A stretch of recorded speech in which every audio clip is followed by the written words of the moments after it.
नमस्कार 2024 ओडिशा निर्वाचन रे गोटिए आसनर फलाफल समस्तंकु चकित करिदेला ताहा हेउछि तेलकोई जेउठी दीर्घ 24 वर्षर एक राजनैतिक गड़ भुसुड़ी पड़िला। तेबे आजिर एही विश्लेषण रे आमे एकाठी मिसी एही अप्रत्याशित जनमतर कारण खोजिबा। एहा एक राजनैतिक सब व्यवच्छेद। आसंतु भितरकु जाई देखिबा। आज्ञा आसंतु तेलकोयर माटी को बुझिबा।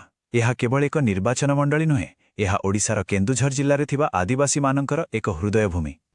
एठिकार माटी जंगल और लोकंक जीवनशैली ही एठाकर राजनीतिर दिग निर्णय करे।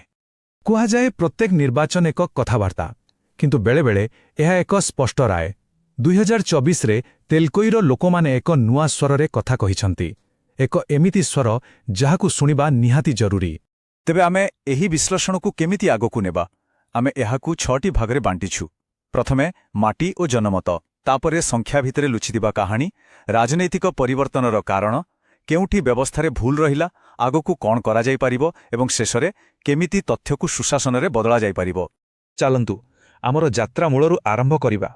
तेलकोईर परिचय कौन एवं एहार राजनैतिक इतिहास केते पुरुणा। टिके कल्पना करंतु एमिति एक जागा जिउठी 100% भोटर हेउछंती आदिवासी। सेमानंकर जीवन जंगल एवं खनि उपरे निर्भरशील। एहा एक अनुसूचित जनजातिंक पई संरक्षित आसन। आउ सबुठु बड़ कथा हैला एही लोकमाने 2000 मसियारु 2019 पर्यंत अर्थात 2 दशंधिरु अधिक समय धरी गोटिए ही दल बिजु जनता दल उपरे भरोसा करि आसुथिले। एबे आसंतु संख्यागुड़िक उपरे नजर पकाइबा, कारण राजनीतिर संख्या केवल कथा कहेनि बरं चित्कार करी सत कही थाए। तेबे मूल प्रश्न हेउछि एक 24 वर्षर अभेद्य दुर्ग केमिति भांगीगला? एही कांथरे फाट केउठु आसिला? एहार उत्तर संख्या भितरे ही लुचि रहिछि। एही टेबुलकु देखंतु 1995 रु आरंभ होइथिबा एही यात्रा 2000 मसियारे बीजेडीर विजय आउ तापरे लगातार जीत। किंतु 2019 कु टिके भल भाबे देखंतु जितिबार मार्जिन कमी जाइथिला। एहा ही थिला प्रथम संकेत।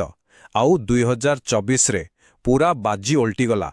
बीजेपी एही आसन को निज नारे करिनेला। एहा हठात होई नथिला, एहार सूचना पूर्वरु मिलुथिला।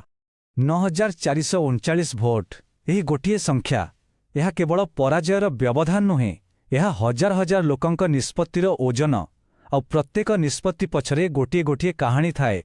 एबे आसंतु आउ एक गुरुत्वपूर्ण तथ्य देखिबा, मतदान हार। 2019 तुलनारे 2024 रे 6% अधिक लोक भोट देवाको आसिले। यार अर्थ कौन? यार अर्थ लोकमाने उदासीन नथिले, सेमाने बाहर को आसिले कारण सेमान निज स्वर सुनाइबाकु चाहुथिले। एहा एक परिवर्तनर आंदोलन थिला। तेबे एही परिवर्तनर कारण कौन? एहा कौन तेलको भितरु आसुथिबा चाप ना बाहरु आसुथिबा कोनोसी लहर? आसंतु एहारे व्यवच्छेद करिबा। एहा प्रकृतरे एक मिश्रित झड़ भଳି थिला। गोटिए पटे स्थानीय स्तर रे लोकमाने प्रतिदिन सामना करुथुबा असल समस्या थिला, जेमिति कि जंगल अधिकार, पीवा पानी, स्वास्थ्य सेवा एवं स्थानीय नेतृत्व को अणदेखा।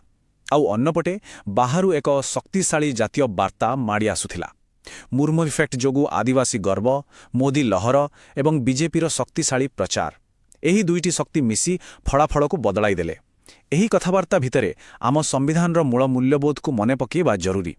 प्रत्येक व्यक्तिर सम्मान एवं एक सूचनायुक्त जनमत गठन करिबा ही गणतंत्रर आधार। राजनैतिक वार्तार उद्देश्य केवल प्रभावित करिबा नुहे, बरं भोटरंकु सठिक सूचना देबा। एबे आसंतु आहुरी गभीरकु जिबा, निर्वाचनी प्रचारकु ही देखिबा। केउठी पूरा व्यवस्थाटी चापरे थिला आउ केउठी दुर्बल होई जाइथिला। कौनसी दलरे प्रकृत शक्ति को मापिबा पई आमे एक फ्रेमवर्क व्यवहार करू, जाहाकु चतुर्मुख सिद्धांत कुहाजाए। एहार अर्थ हेउछि गोटिए दलकु 4टी दिगरु देखिबा, निर्वाचनी स्तररे, सांगठनिक स्तररे, कहानी कहिबा स्तररे एवं संबलर स्तररे।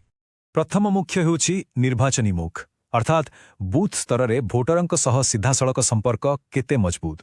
तथ्य कहुछि एही संपर्क दुर्बल होई जाइथिला। आदिवासी भोट जहाँ एकदा एकजुट थिला ताहा भांगिबा आरंभ करिथिला।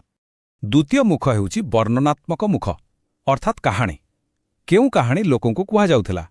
बीजेडीर स्थानीय कहानी बीजेपीर जोरदार जातीय कहानी आगरे फिका पड़ीगला।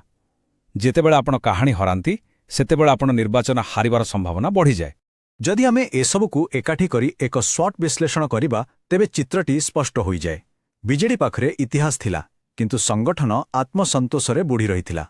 ଡିଜିଟାଲ ଦୁନିଆରେ ପରିବର୍ତ୍ତନ ସହ ତାଳ ଦେଇ ଚାଲିବାରେ ଡେରି ହୋଇଗଲା, ଯେତେବେଳେ କି ଅନ୍ୟପଟେ ବିଜେପିର ଶକ୍ତିଶାଳୀ ସଂଗଠନ ଦିନକୁ ଦିନ ମଜବୁତ ହେବାରେ ଲାଗିଥିଲା। ଠିକ୍ ଅଛି, ଏତେ ସବୁ ତ ଗଲା କାରଣ, କିନ୍ତୁ କେବଳ କାରଣ ଖୋଜିଲେ ତ ହବନି, ଆଗକୁ ରାସ୍ତା ବି ଖୋଜିବାକୁ ପଡ଼ିବ। ଏହି ପରାଜୟରୁ ଶିଖି 2029 ପାଇଁ ପୁନରୁତ୍ଥାନର ବ୍ଲୁପ୍ରିଣ୍ଟ କ'ଣ ହୋଇପାରେ? ଏଥିପାଇଁ ଏକ 90 ଦିନର କାର୍ଯ୍ୟକ୍ଷମ ଯୋଜନା ଦରକାର। ଏହା ଏକ ସିଢ଼ି ଭଳି। ପ୍ରଥମ ପାହାଚ ହେଉଛି ଶୁଣିବା, ଲୋକଙ୍କ କଥା ମନ ଦେଇ ଶୁଣିବା। ତାପରେ ଲୋକଙ୍କ ଅଭିଯୋଗର ସମାଧାନ କରିବା, ପ୍ରତି ବୁଥରେ ସଂଗଠନକୁ ପୁଣିଥରେ ଠିଆ କରାଇବା ଏବଂ ଶେଷରେ ନିଜର ନୂଆ ବାର୍ତ୍ତାକୁ ଲୋକଙ୍କ ପାଖରେ ପହଞ୍ଚାଇବା। ଆଉ ଏହି କାମ ଦୁଇଟି ସ୍ତରରେ ହେବା ଦରକାର। ସ୍ଥାନୀୟ ନେତା ବା ପ୍ରାର୍ଥୀଙ୍କୁ ଲୋକଙ୍କ ସୁଖ ଦୁଃଖରେ ସାମିଲ ହେବାକୁ ପଡ଼ିବ, ଲୋକଙ୍କ ପାଇଁ ଜଣେ ପ୍ରକୃତ ଯୋଦ୍ଧା ହେବାକୁ ପଡ଼ିବ, ଏବଂ ଦଳର ଶୀର୍ଷ ନେତୃତ୍ୱଙ୍କୁ ମଧ୍ୟ ସ୍ଥାନୀୟ ସଂଗଠନକୁ ଅଧିକ ଶକ୍ତି ଓ ସ୍ୱାଧୀନତା ଦେବାକୁ ପଡ଼ିବ। ଏହାକୁ ହିଁ କୁହାଯାଏ ବୁଥ୍ ଇଞ୍ଜିନିୟରିଂ। ଗୋଟିଏ ଗୋଟିଏ ବୁଥ୍ ଜିତି ଲୋକଙ୍କ ହୃଦୟ ଜିତିବା। ଏହା ଆମକୁ ରାଜନୀତିର ଏକ ମୂଳ ସତ୍ୟ ପାଖକୁ ନେଇ ଆସେ।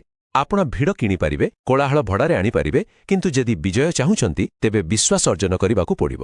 ସବୁକିଛି ଶେଷରେ ଆସି ବିଶ୍ୱାସ ଉପରେ ହିଁ ଅଟକିଯାଏ। ଆଉ ଯେତେବେଳେ ଆମେ ତଥ୍ୟ ଏବଂ ବିଶ୍ୱାସ କଥା କହୁଛୁ, ଆମକୁ ଲୋକଙ୍କ ଗୋପନୀୟତା ବିଷୟରେ ମଧ୍ୟ କହିବାକୁ ପଡ଼ିବ। ଭାରତର ନୂଆ ନିୟମ ଅନୁସାରେ ଜଣେ ଭୋଟରଙ୍କ ତଥ୍ୟ ତାଙ୍କର ନିଜସ୍ୱ ସମ୍ପତ୍ତି। ସେମାନଙ୍କ ଅନୁମତି ବିନା ତାହାର ବ୍ୟବହାର କରାଯାଇପାରିବ ନାହିଁ। ବିଶ୍ୱାସ କେବଳ ପ୍ରତିଶ୍ରୁତି ପୂରଣ କରିବାରେ ନୁହେଁ, ବରଂ ଲୋକଙ୍କ ଗୋପନୀୟତାକୁ ସମ୍ମାନ ଦେବାରେ ମଧ୍ୟ ଗଢ଼ିଉଠେ। ତେବେ ଏହି ସବୁ ବିଶ୍ଳେଷଣର ଶେଷ ଲକ୍ଷ୍ୟ କ'ଣ? ଏହି ସଂଖ୍ୟା, ଏହି ତଥ୍ୟ, ଏସବୁର ପ୍ରକୃତ ଉଦ୍ଦେଶ୍ୟ କ'ଣ? ଶେଷରେ ଏହି ଗୋଟିଏ ଗୁରୁତ୍ୱପୂର୍ଣ୍ଣ ପ୍ରଶ୍ନ, ଏକ ନିର୍ବାଚନୀ ପରାଜୟ କ'ଣ କେବଳ ଏକ ବିଫଳତା, ନା ଏହା ଗଣତନ୍ତ୍ର ତରଫରୁ ନେତାମାନଙ୍କୁ ମିଳୁଥିବା ସବୁଠାରୁ ସଚ୍ଚୋଟ ମତାମତ? ବୋଧହୁଏ ଏହି ପରାଜୟ ତେଲକୋଇ ପାଇଁ ଏକ ଶେଷ ନୁହେଁ, ବରଂ ଏକ ନୂଆ ଆରମ୍ଭର ସୁଯୋଗ, ଶୁଣିବାର, ଶିଖିବାର ଏବଂ ଲୋକଙ୍କ ସହ ପୁଣିଥରେ ଯୋଡ଼ି ହେବାର ଏକ ସୁଯୋଗ। ଯଦି ଆପଣ ଜଣେ ଲୋକକେନ୍ଦ୍ରିକ ନେତା ହେବାକୁ ଚାହୁଁଛନ୍ତି ଏବଂ ନିଜ ନିର୍ବାଚନ ମଣ୍ଡଳୀର ଉନ୍ନତି କରିବାକୁ ଚାହୁଁଛନ୍ତି, ତେବେ blueprintstrategies.ai ସହ mgr@blueprintstrategies.ai ରେ ଯୋଗାଯୋଗ କରନ୍ତୁ କିମ୍ବା 0c42041602 କୁ କଲ୍ କରନ୍ତୁ। ରାଜନୀତିଠାରୁ ଊର୍ଦ୍ଧ୍ୱରେ ଉଦ୍ଦେଶ୍ୟ।